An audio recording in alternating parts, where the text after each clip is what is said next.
Welcome to Karpool with Kirsten, brought to you by Fempowerment, the show where extraordinary women share extraordinary stories. Today's guest is one of the UAE's pioneering Emirati legal voices. She studied law and Sharia at home, trained in the UK, and came back to build a practice rooted in something very rare in her field: empathy. She's known across the region for her work in family law, mediation, and succession, guiding families through some of life's most delicate chapters. She built a career in rooms that weren't always built for her, and did it all without losing the values that she was raised with. My guest is none other than Diana Hamade. Welcome to the Karpool. Thank you. Thank you very much for having me in this carpool. I like it. It's different. Okay, Diana, before we get into the lawyer, the founder, the mother, tell me something that cannot be found on your CV about yourself. You cannot find on my CV that I have been a TV anchor one day, once upon a time in my life. You may not find also that I have done couple of jobs that were supposed to be at my time something that was not really common for women to do, like setting up a foundation for a bank when it was just set up in Dubai, and taking a number of students to London on a visit that was part of the foundation at that point. So I've done a couple of things in my life that are not on my CV, but I'm so proud of them. And whenever I meet the people that I have worked with those days at Dubai TV and those students who have now turned out to be like, lawyers and doctors, and I just look back and think, never had them on my CV, but some of the things that I've done in my life that I'm so proud of. You should be extremely proud of yourself. But I want to ask a little bit more information about your days in being an anchor on TV. Oh, When did that happen? How did that happen? oh my God. In the very old days, I was 23. I just got back from the UK. I just did my LLM. So my father was a lawyer, God bless his soul, and he insisted that I pursued my law, journey, legal career, and I insisted on getting it my way. So I was offered a job at Dubai TV in the days when not really many girls worked for Dubai TV, and I got that job.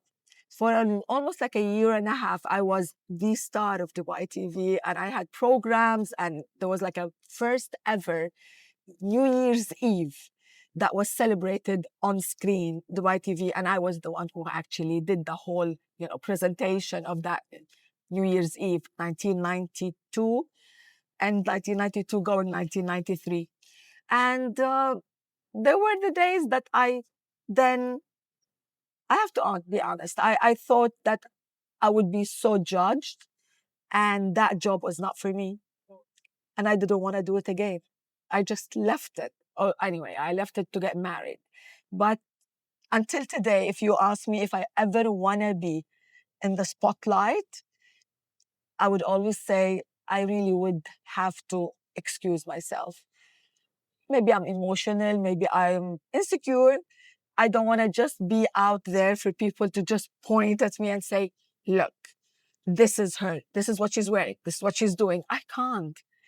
I'd rather be the one who is behind the scenes, maybe empowering others, empowering women, empowering the new generation in my own way, yet not really out there just like making it happen in a very visible way. But that's me. Okay, so you went from being an anchor and then you left to get married and then you opened up your own practice. How did that happen? Years later, I have to say it was.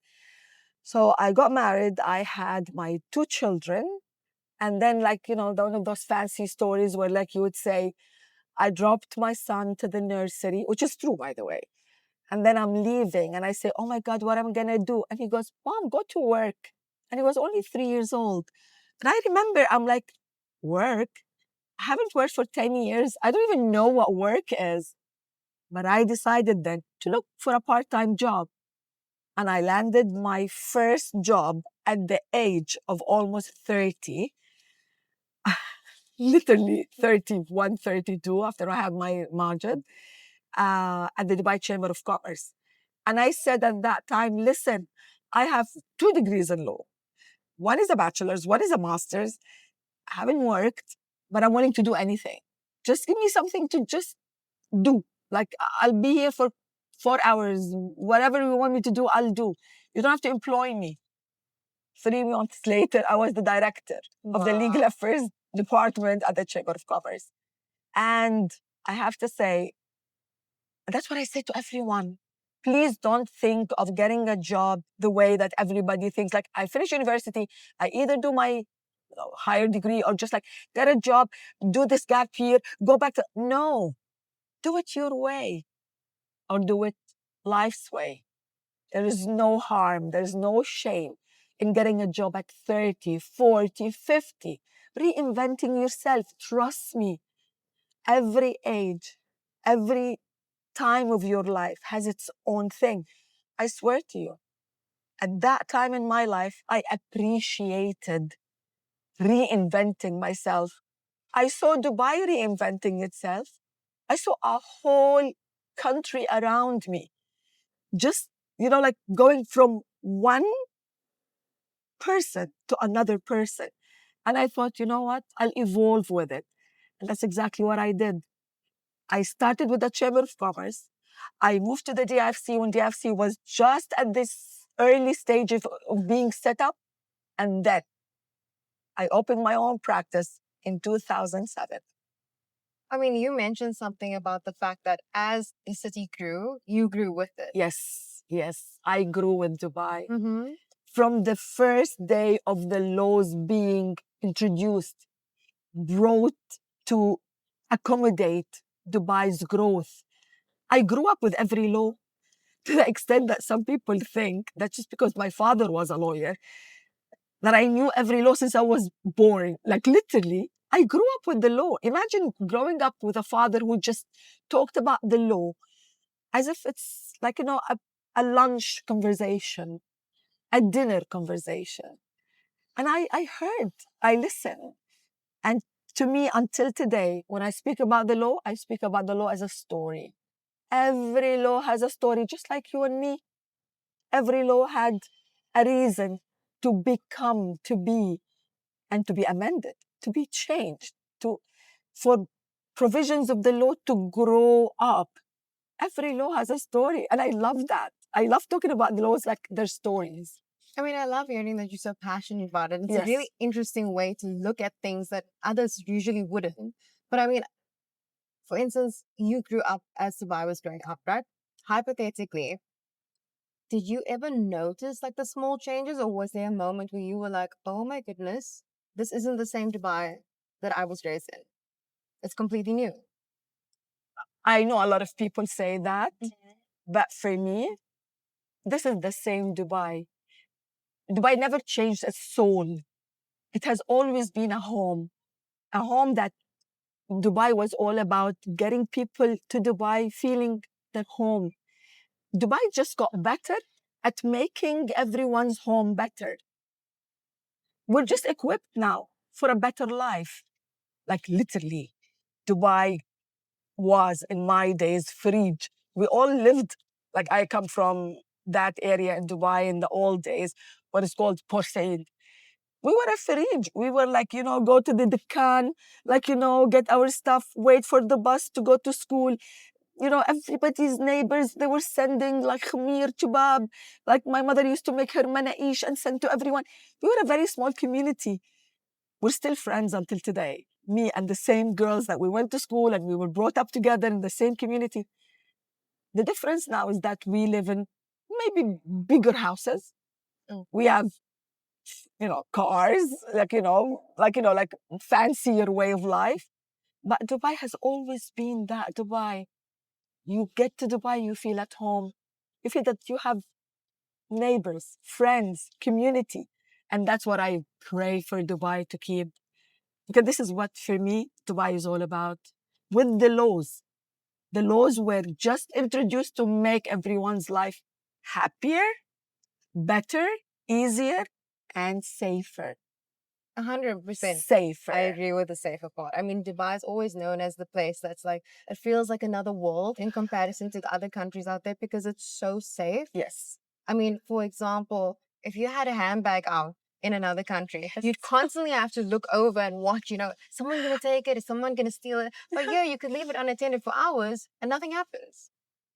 I remember my father, all our life in Dubai, his life in Dubai, he would always say, you know that we never had a lock for the key for our lock for the door. Every summer, if vacation we travel, we're planning to travel, and everything is being arranged for the travel, and everybody is looking for the key for the gate, and he'd be like, "Oh my God, where is the gate key?"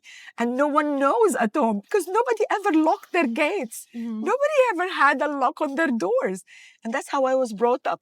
And that's why I feel sometimes when I'm traveling, like I am such a Dubaian. I'd leave my bag on the next chair, on the floor. I don't really know where my stuff is. And my kids are like, Mom, we're in London.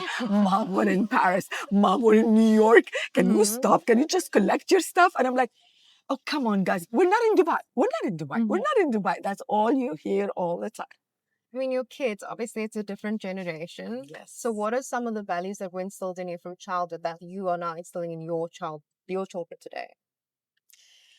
The most important thing that you can teach your child is dignity, independence. Never, ever rely on anything in your life, and never think ever that things will ever stay the same or people will just be there. Prepare for yourself for the unexpected. This is the strength, and this is how we were brought up. Remember, my parents were Lebanese, and we came from a country that had its own serious conflicts for years and years. My parents' generation and our generation, and until today. So I was brought up by the bloomers at that time, that generation that really had it the hard way. They really had to work hard, so hard for their lives. They had to move countries. They had to do so much that sometimes I really feel that they've been heroes, that they've done it all. And these people, for them, life was all about be ready. Don't ever let things take you by surprise. Just equip yourself with whatever is available for you and never let things break you. And that's all, that was the way we were brought up. And I so appreciate it whenever I think of my parents. I lost my parents very early in life. Like they never actually even saw my dad never saw my children. And my mother really, they never grew up with my mom. But I still feel that with my children, every word I say to every child of mine, as if it's my father saying these words in my ears, and I'm just repeating them because I know this is what kept me going, made me strong. Otherwise, I would have been not me. I mean, you mentioned that your dad was a lawyer. Yes. And that he was always very passionate about the law. Obviously, Yes. the law that you study is much different in comparison to as it's constantly evolving, constantly changing. But was your dad the one that inspired you to become a lawyer, or where did that inspiration come from? My father wanted his daughter, his eldest daughter, to be a lawyer. Of course, that's every man's dream. And I happened to be the eldest. So my brother was the youngest. So he was like, you'll be a lawyer, you'll be a great lawyer. And I'm like, no, I don't want to be a lawyer. I want to be a media person. I want to work for the TV. I want to that was my dreams then. And I remember when I went to Al Ain University at the UAE University in Al Ain, it was the first university ever in the UAE. And it was mainly a girls' college. And I remember I said, I want to study mass communication. That was called at the university. And he said, no. You'll study law. And I'm like, Dad, it's a Sharia and law faculty. I'm going to study Sharia. I don't even know. He said, one day you will thank me for that. And remember my words. And I swear to you, when I work now, especially in family law, I always thank my God, thank my dad that I studied Sharia, because no one studies Sharia anymore. Very few people and in very few institutions. Because in our days, Sharia was actually the law, at least for family. And then, of course, the law groomed itself into, disconnecting from the Sharia into a hybrid law of civil law and Sharia. And then, of course, now we have a non-Muslims law, which is completely civil law. And then we have a law that is still dedicated for the Muslims, but it has taken itself away from the Sharia principles to become a law that would encompass everything that is quite modern and the needs of, families according to international standards. And so there's a lot that has changed in the family law. But I always think if it wasn't for Sharia, I wouldn't have been the lawyer I am now because I studied it, I learned it. Mm-hmm.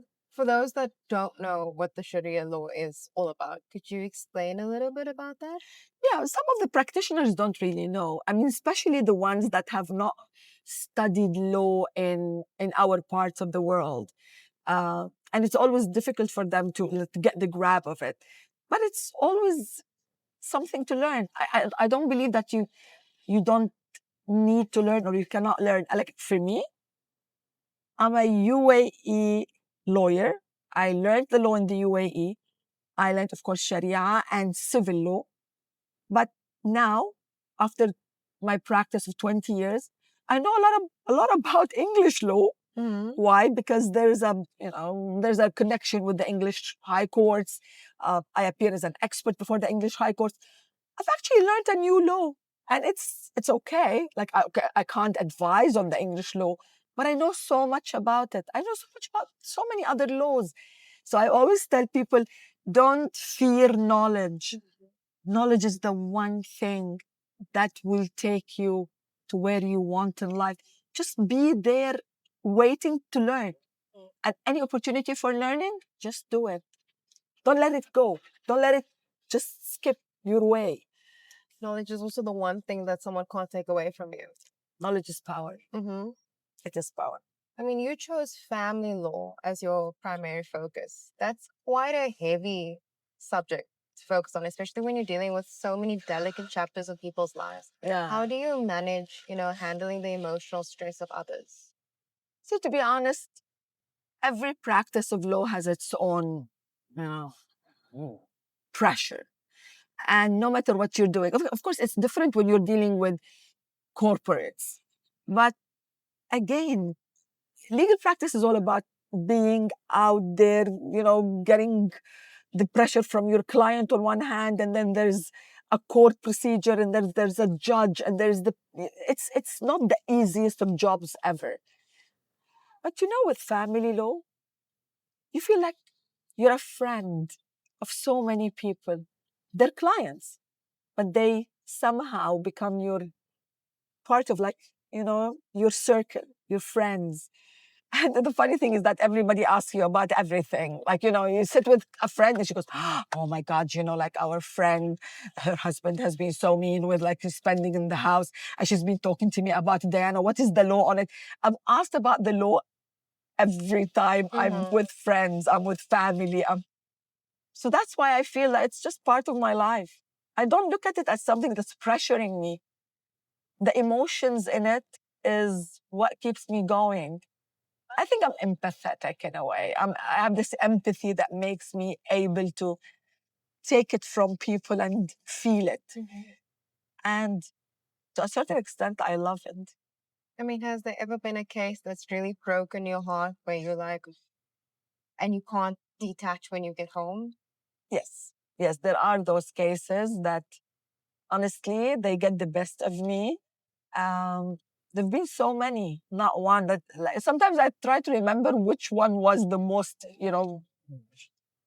emotionally draining or emotionally upsetting.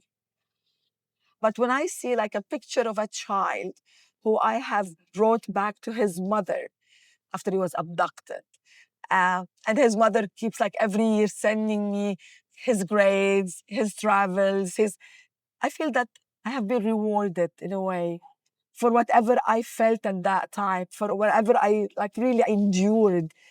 But when I see people, especially children, that come to me after 10, 15 years saying, thank you, Diana, you were the reason that I was saved, that my life is better.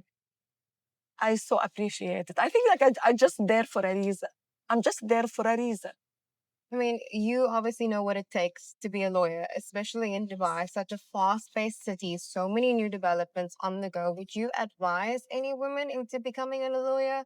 How would they go about this? What advice would you have to them? Well, to be honest, again, a lot of my friends' kids who are becoming lawyers, they all want to intern at my firm. So I've got like the biggest number of interns you can ever imagine. And sometimes there's not enough chairs in the office, but I'm happy. And the point is that a lot of these young girls think of me as their like, role model. Like, I want to be like Auntie Diana. Like, look what she's doing. Would love to be her. And I say one thing, mind you, my daughter joined my practice and she left. She said, I'll be depressed. She said, Mom, I can't do what you do. It's just too much. You wake up like 3 a.m. in the morning listening to like, a story from a mother or a father, and then you get a court order at 6 in the morning from I don't know which country, and you want to enforce it, and you like keep like, I can't do that. It's so difficult. And she worked with me for 3 years and she said, this is not for me. It's difficult. It's not for everyone. And that's what I tell all these young men and women. It's not for everyone, especially the practice of family law, because you either love it or just hate it. I mean, waking up at 3 a.m. to deal with something and then rushing to an appointment at 6 a.m., that's a lot. How do you find time to handle everything and be a mom and be a wife and still take care of yourself? How do you not burn out? Well, I've burnt out at many times. How I really keep it going, I think I'm very good with taking a break, even if my break is 5 minutes. For me, that's a break. I just keep it to myself. I just lock down completely. And I say to everyone, don't talk to me. I'm sitting right before that white wall, usually. I'm just opening. It's actually marble in my house. I open my eyes, I close them, and I open it, and I just keep saying to myself, I'll be fine. I'm strong. I'm there. I'm not. And that's how I just get my energy. But of course, I exercise. I look after what I eat. Um, I love socializing. Social life is my thing, I love getting friends over. I love baking. I have my own little garden. I get that. Where do you find time for all this? I know some people think I'm crazy. I have my own olive oil. Really? Okay, I'm not really. It was my parents' olive grove in Lebanon. And years after my mom passed away, I decided to just bottle the olive oil and give away like to my friends, just to keep the memory of my parents, the legacy of my parents. And I called it Zaytna by Diana. It's like our olive oil by Diana. And I have my own literally Instagram page for that, where like I share stories about olive oil, and I share stories about how amazing olive oil is for you and for your health. And I believe in the olive oil power benefits. And I think, when you're passionate about something, it just keeps you going. It gives you courage, gives you energy, gives you motive, there's so much, honestly. I mean, it sounds like you are an entrepreneur at heart. Yes. Constantly love evolving. But I have to tell you, I don't make money out of anything. Not even my practice. Like, it's never been about the money. I don't know why I'm so bad with money.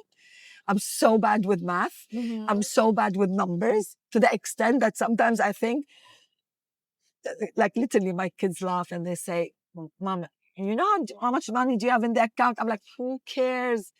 Last thing I bought was, I don't know how much. Mom, you know that you're not managing money the right way. And I'm like, who cares? Money will come. It's risk from God. And God will give you the risk that was meant for you. I am the worst person when it comes to money. But I think I just love the fact that life is short.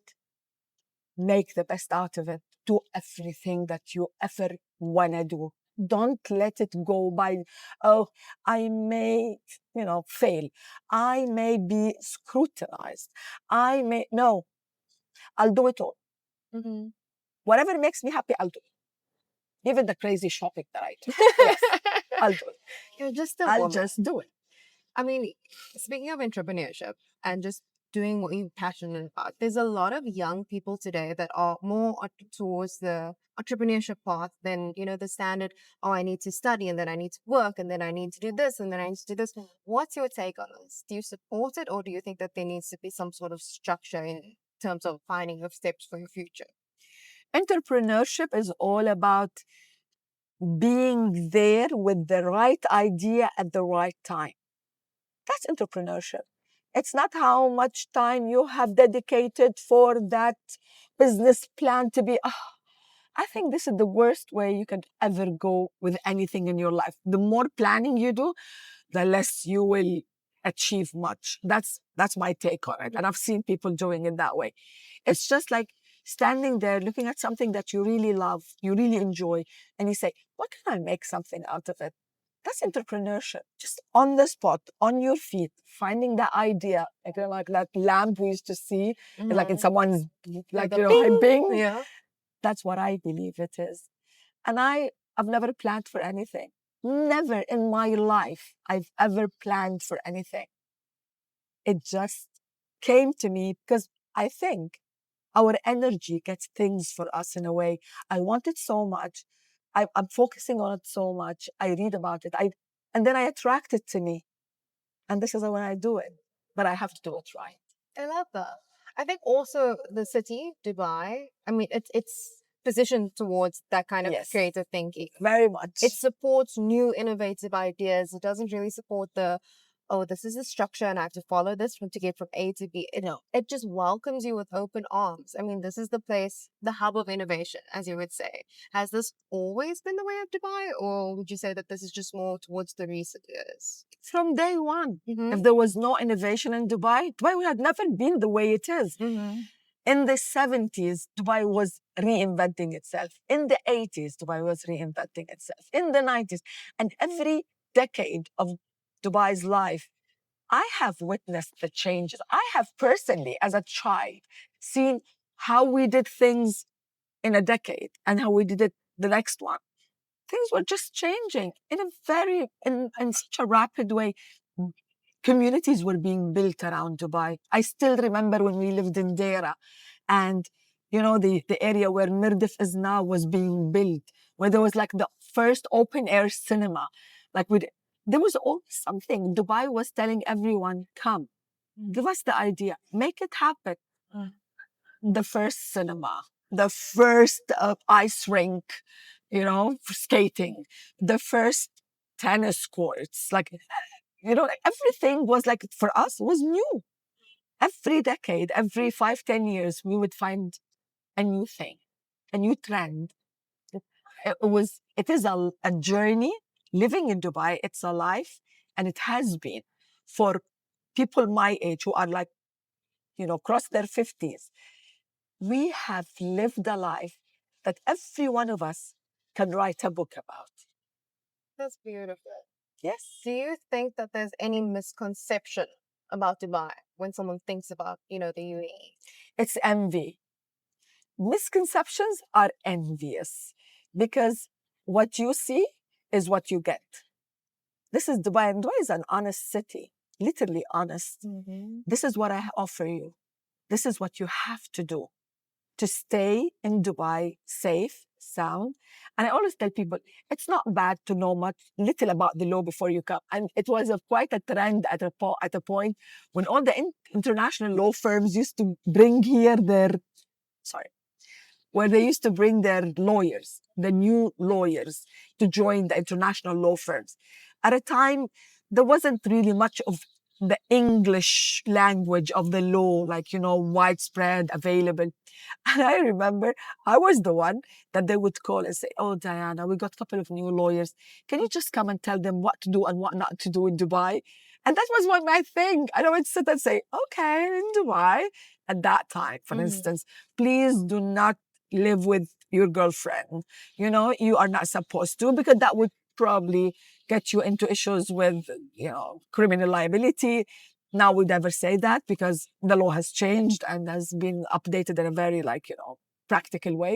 But at that time, there was so much to, like, you need to, a will. Yeah, like from day one, please have a will. Because if anything happens to you here, you're going to be faced with the local laws on inheritance. That was my thing. Like sitting with these new lawyers and telling them what to do and what not to do in Dubai. If you just had alcohol, please don't drive your car. Please do not leave your home. Because I still remember the messages that we were just all about at that time. Now, the law is available in every language. People read the law, hopefully, and know what to do and what not to do. But again, if you live by the laws of Dubai, of the UAE, you're safe. And you are living in a place that you would hardly be able to compare with other countries, at least for the time being. You mentioned something about languages. Okay, the UAE is known for having such a diversity of cultures and languages and religions and backgrounds. I mean, when it started, like back in your younger days, it was mostly towards the Arab culture, English as a language, a second language. How has it been for you to see the development of new people flocking to Dubai and all the new cultures being introduced? So I have to give you this piece of information about my life.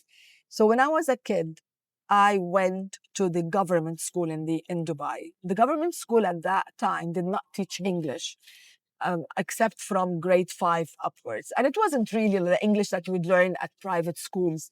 So my sisters, my brother, they all went to a private school. I went to the government and I insisted, I'm not going to leave my friends. My friends are my family. I'm not leaving my school. And I actually went throughout to, until I finished my high school, which is Thanawiya Amma. I was in an Arabic school, Arabic. I learned everything in Arabic, math, science, geography, history, everything. So English was always the second language. My mother, since I was probably 14, God bless her soul, she used to send me to London in the summer. And that was in the 80s. Sending your child alone on a plane to London to stay with an English family, to learn English. That's why I always thought my parents were like late bloomers. They just wanted it. And I thought at that time my parents didn't love me. And I never got to vacation with my parents. They never take me on a vacation. I was always at 14, 15, I was in London, 16, 17, I was in Paris learning English and French because they thought that if I did not speak languages, English and French, I will not be the Lebanese that everybody needs to hang out with. And because we spoke 3 languages as we're kids, but I couldn't read them and write them properly. So I had to learn them during my summers. And I did the same to my children. So I would send my children every summer to learn French at summer school. And they would be like, do you hate us? And I thought, you know what? My parents did the same to me, and I thought that they hated me. But now I know for a fact that they sacrificed my summer with them just so one day I will have a language. And I tell you one thing about Dubai, with all these people that come, with all the languages that are spoken here, with all the cultures that have been, blending together, one thing that unites people here is their ability to communicate. So there's one language that everybody speaks in Dubai, is the language of love. I don't care what language you speak. Of course, we mostly converse in English, which we cannot deny. But again, there is so much respect and compassion between and among everyone in Dubai. That language would never be a barrier. Now, lately, we've got a lot of people who don't speak English even that well. And, you really find it difficult, especially from certain countries.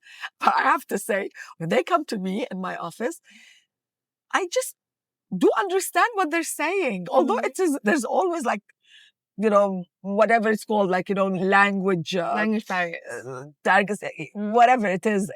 But again, I always look at them and think, I'll make that needed effort. I'll just look at their faces when they're speaking and their facial expressions and how they say it. So I don't have to tell them, I didn't understand you. Or I need to connect with them in a way. And everybody laughs in the firm. They're like, oh God, Diana, are you just using these skills again? Like, can't you just like write on ChatGPT and ask ChatGPT to immediately like translate? And I'm like, no, I'll manage. There is something about Dubai and the people who live in this city that connects you to people regardless of that culture, language barriers. People just become friends. People just see each other sometimes at dinner and like they smile and ask each other about, oh my God, I love your dress. Or where did you get that amazing bag from? Or like, oh, I met you at that conference a couple of weeks ago. People just speak. And I love that. This is what makes this city different. There's a vibe in it. Yes, I agree with that. And also, I mean, as Dubai changed and, a lot of tourists started coming, obviously, they started catering towards these tourists by Yes. all the different icons, like Global Village, for example.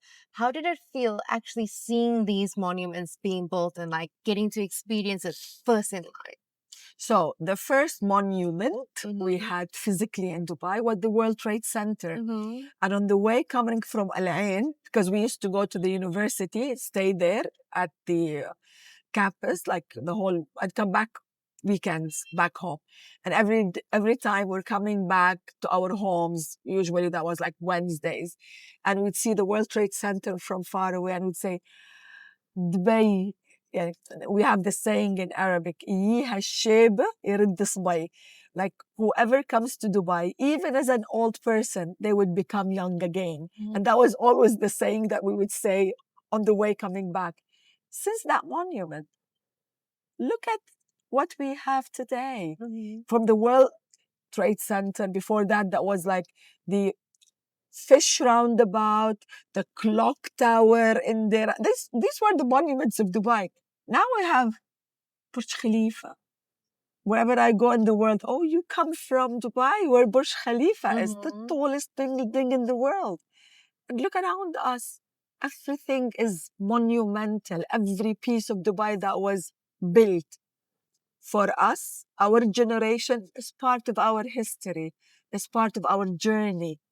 Is that time when we like looked around us and saw something else coming up.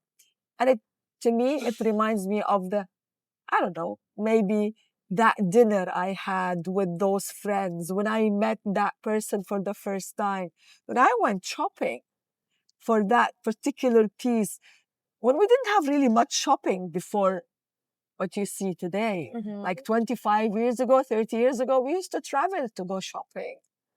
We didn't have, the first shopping center was Al Ghurair Center for us, where we could find everything under one roof. And from there, look what we have, the biggest shopping mall in the world, Dubai Mall. So back then, what would you do for entertainment as in comparison to now? What does that two differences look like? Yeah, our entertainment was quite limited, of course, but mainly it was for us a lot of socializing among family, friends. There were always these spots for dinners, family dinners mostly. And there were like little cafes that were just like started opening those days. So everybody would just go and sit in these cafes. The cinemas were like really happening. There wasn't really what you see now. But for us, that was like the most amazing thing you could find. And they were very happy days. We were just so, living at ease. We'll come back home by 9:30, 10, and our parents will be like, you're late. You're past the time when you're supposed to be out. Yeah, the rules were different those days. Now things are quite different, of course. I mean, when you were growing up, obviously your parents had certain expectation and certain rules. Obviously, like you mentioned, curfews. Now Dubai has completely changed. And now that you're a mom and your kids are, in their 20s, how is parenting for you different in comparison to the parenting that you received from your parents? You would have to listen to my kids talking about me to their friends. Like, mom never stops calling. You're late. No, mom, I'm not late. Yes, you're late. And what's late? What's a curfew in mom's book? But you can't help it. You grew up with parents who were always checking on you, calling. Why do you call like 3 times? Even if I didn't answer, no, you didn't answer. Of course I'm gonna call again. I just want to make sure that you're okay. But I guess I'm that generation that still expects kids to be like back home before I go to sleep, before I close my door. I want them all to be tucked in their beds, and then they just laugh. Things have changed. I have to admit it, of course.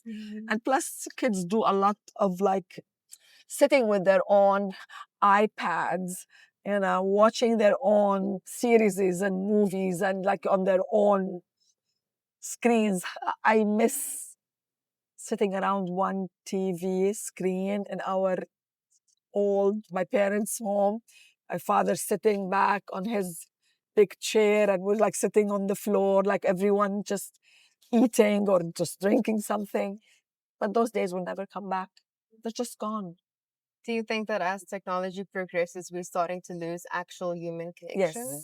Yes. Because everybody is now communicating with their AI tools and gadgets, and it's not what it used to be. Like the day I get my children to come and have lunch or dinner at the table, I'm like, yes, like that's like what I'm gonna celebrate that event, that occasion. But unfortunately, I can't say anything because it's not me only. Everyone, every friend of mine complains about the same thing. But I'm happy that our kids have their own friends.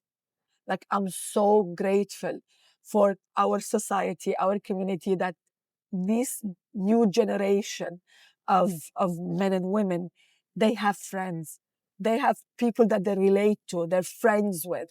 And I'm happy that they have their own communities. I mean, you mentioned also, I mean, we spoke about it briefly, but in terms of how the law evolved and now technology evolving, loss of communication, everything being done digitally, how has this affected you as a lawyer? Oh, God. No, you don't want me to get started there. Since COVID, I haven't been to court. Not necessarily not to court at all, but I haven't been to court like I used to before. Like sometimes I remember when I used to have my robe on my hand, getting into the building of Dubai courts, like having like 3, 4 hearings. Sometimes I had to go to one of the judge's chambers and say to him, to His Honor, please, Your Honor, I have another hearing. Can you just put my role a little bit later, just so I can, get to finish that hearing and come. We had a vibrant life at court. We had a daily in and out, our life as litigators, as barristers, what the English lawyers may call us, because we appear and, before the courts. It was like so intense. We just sit and have coffee with other lawyers, like arguing and debating and like talking about the cases and the latest precedents. We don't get that to do that anymore. We're all like living like from a distance. And we appear before our judges, but we appear online. And the hearings online are never the same. But this is what it is. I can't take time back. I can't just say like, oh, I enjoyed what I had before and we should just stick there, because it's not my call. It's the call of the whole world. The whole world has become AI ruled, governed. And in a way, this is what it is. I mean, obviously, as you were going through those experiences, they shaped you to become the lawyer and the woman that you are today. Is it difficult to connect with the new generation of lawyers? Do they have a different view on things? Obviously, now it's more digital as opposed to yours was in person, on the ground. Yeah, sometimes they actually, like, we have our local lawyers in the firm, and they are younger. They're like the new generation. And they're always like kind of like intimidated by the way we spoke about our days, because they don't get to do what we used to do. It's just an era. It's a way of life that it's ended, and it will not come back. To a certain extent, I don't really know what's going to happen to AI worldwide and to the internet and everything. But I know for a fact that this generation does not even imagine how did we do it. I mean, are you serious, Diana? You were like literally dressed up 8 o'clock in the morning with you like fully dressed with your robe, and And, I couldn't find a parking, and I had like to just leave my car wherever it is. I have to rush to that hearing because the judge will just, dismiss my case if I wasn't there. There was so much action. It's just like the movies, the old movies when you used to watch them. But that is not the case anymore. And the new generation is living with whatever they're given. But I mean, it seems like you were really passionate about that time in your life. You had to be. Is it as exciting now? No, No? it's not the same. It's not the legal practice that I have enjoyed, lived day in, day out. But to be honest, at my age, I may have not been able to keep up with it. But to be honest, I wish that everyone would have the life that I have lived those days at the courts physically, from one hearing to the other, from one chamber to the other, speaking to the judges, with spitting it out, saying everything you wanted to say. Things are not the same anymore now.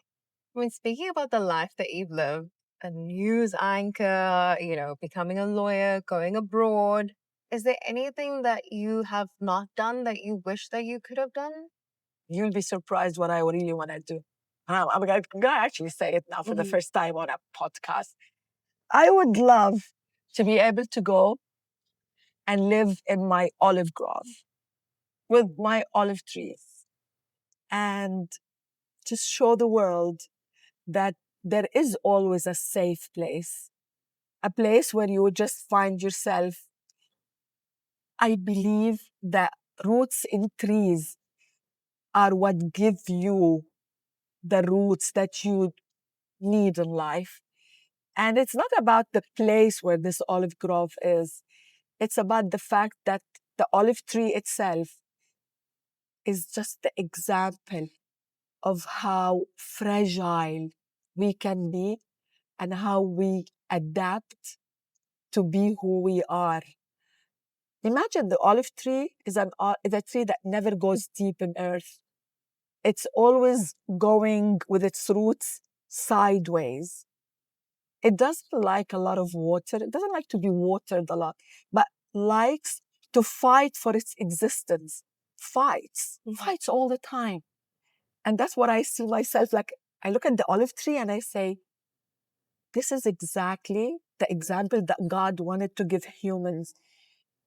When you are rooted too deep, it will be difficult for you to just let go and be somewhere else and be someone else. It's just like the olive tree. And the olive tree fights for its life. At every day, every moment, it fights for its life. And that's what it is. That's what we are. So I just want to hang out with my olive trees, just get this amazing olive oil and olives and make something out of it and look after our farmers, look after the small communities they still believe that there is something to be given from earth. I mean, just like the olive tree fights for its life, from what I can tell from this conversation, Diana has done the same thing.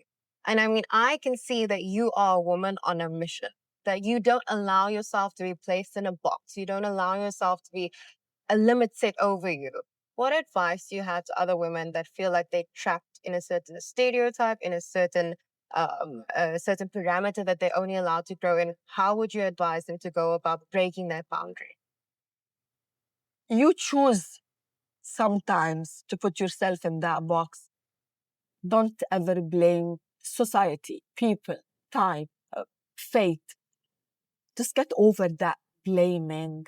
Get over that, feeling that I have been the victim. The victim mentality is the way things end, not start.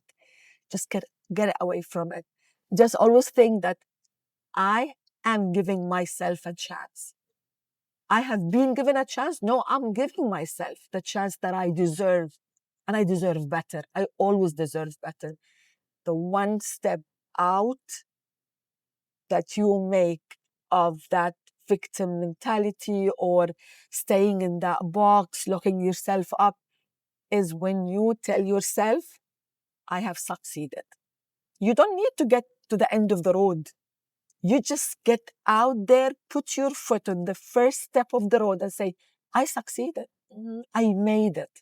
Because this is the first step to take you further. to where you really want to be. Stepping into your power. Exactly, stepping into your power. So when you think of women's empowerment, what first comes to mind? From my own experience and my own practice, I meet a lot of women who come to me with sometimes very, very complex situations. And the women that I always I admired were the ones who would come to me uh, on Monday, and the following Monday she would call and say, Diana, can I come to see you today? And I'm like, we just saw each other a week ago. And she would say, I have made my decision. I have now decided to do. It doesn't take them a lifetime. It takes them a week, 10 days. And these women, I really look up to, because it's not easy to just change your life. But with women who make that decision, and they inspire me. I think of them and I'm like, oh my God, this woman decided to go back to a job that she didn't like in order to make sure that she can get out of a marriage or a relationship that is draining her. Adapting is exactly the opposite of what people think. Some people think adapting is just staying there and say, I will manage, I will make it happen. No, adapting is by finding ways to fix things in order to get out of complex situations or toxic relationships or whatever it may be. To me, that is what adapting means. And I always go with this saying that goes as some women have that unconscious brutality to women who do not do it well because they have adapted too well. So they look at everyone with in a way, this demise. You're like, luckily, I don't have that. And what I see from some women, to me, is inspiring because I've adapted. I've managed to adapt, but some women beat me at that and they adapt much better. So this is what I say to myself. Don't have that, brutality about looking at people and saying, oh, look at her. She could never manage her life. She never managed. No, because she may surprise you one day that she may adapt better than you did. Because adaptation is all about making decisions the right way. And I mean, if you adapt, you're basically choosing yourself. Exactly. So then if you choose yourself, my question to you is, what's your view on a woman setting boundaries? Boundaries are important. I was speaking to someone about having the word limitless. And I said, I'm scared of women who think that my life is limitless, because you can be limitless with your inspiration, with your aspirations. But do not think that there are no boundaries out there that people set out for you and you need to set out for them. It's all about boundaries. Life is all about boundaries. You have to set them out the right way. And you have to know exactly when to stop and when to get back. And that's the trick of the adaptation, the right one. And also when you set boundaries, you're protecting your mental health and your emotional health. Exactly. So my question to you, follow-up question is, what's your take on mental health and emotional health and managing that, especially coming from a time where it wasn't really widely spoken about? The emotional bit of what? Your emotional health, managing, am I okay? Do I need to check in with myself? Do I need to take a moment? To be honest, I don't think of health, when they say mental health, emotional health, I always thought of health as something to do with physical being. Health. I'm sniffing, I'm sneezing, I'm coughing. That's what health for me is. I'll have pain, back pain. Mental and emotional is just too overrated. People are now just complaining of my mental health, my emotional. I think that's kind of very much naughtiness. Mm-hmm. You can live. You can go through everything if you just have the right set of mind for it. Don't let things get to you, like, my emotional health. I don't believe in these things. My friends who are coaches and psychiatrists, probably they're going to just tell me to close my mouth and to shut up. But I know that they do a great job. Like, they help their clients. They're always there. People need someone to listen to them. But I think just don't go into that, like vacuum thing. Like it just keeps draining, like, pulling you down. No, you're fine. Things will be okay. Believe in God. That's it. Like believe that there is a power that is beyond every power and any power, and that you are taken care of. There's a holy big, God out there that will take care of you, and you're protected by everything that you have within you. Well, you seem like you have the exact idea of, your models, your values, your beliefs. Can you run me through Diana's core principles? Integrity, discipline, and very much independence. What would you say to a woman who lacks independence? How can I she bring that upon herself? I would want her to become independent. Independence is all about not having to ask anyone for anything, not being tied to a situation where you feel like, you're paralyzed. You can't just get up without someone's help or without someone's approval just get done with that. Be independent. Be able to make that decision, even on a very little thing. I want to travel. I'm independent. I can buy my own ticket and I can get to that nice hotel that I want to stay in. And I can have, like, the bunch of friends that's what independence is. On every level, there is a level of independence. Start from there. Make sure that you have it. There's a saying that says the key to happiness is independence and purpose. Yes. What's your opinion on this? Purpose. We all need purpose. Set a purpose for yourself and you will be happy. And don't feel unhappy if you have not been able to achieve and reach that purpose. Maybe change that purpose from time to time. That's what adaptation is all about. If it's not something that you really, maybe it's just timely, not really fit. Just find yourself another purpose. Okay, well, if this is the last podcast or the only podcast that a woman listens to this year, what advice would you give her? What would you want her to take away from this conversation? That every woman out there, please remember that you are a very special person. Someone who is not gonna be in any way like anyone else. So make it happen for yourself. Don't let anything bring you down based on perceptions or judgments from others, because you deserve better. We all deserve better. And if I were you now, listening to me, I would just go to the first mirror next to me and say, I believe in you and you will make it, no matter what the situation is. That's beautiful. Diana, it's been an absolute honor having you in the carpool today. Thank you for having me. Oh, that carpool. Usually I'm very bad in cars, like I complain all the time. When are we going to get there? I actually didn't feel the time. And this has been such a nice trip, journey in our own neighborhood. This has been Karpool with Kirsten, brought to you by Fempowerment. If you'd like to get in contact with Diana, her information will be listed below. Be sure to like, follow, and subscribe so you don't miss who's next up in my passenger seat. And until then, remember, if the table wasn't built for you, build your own and save a seat for the next woman. See you next time. Okay, boys, let's roll out.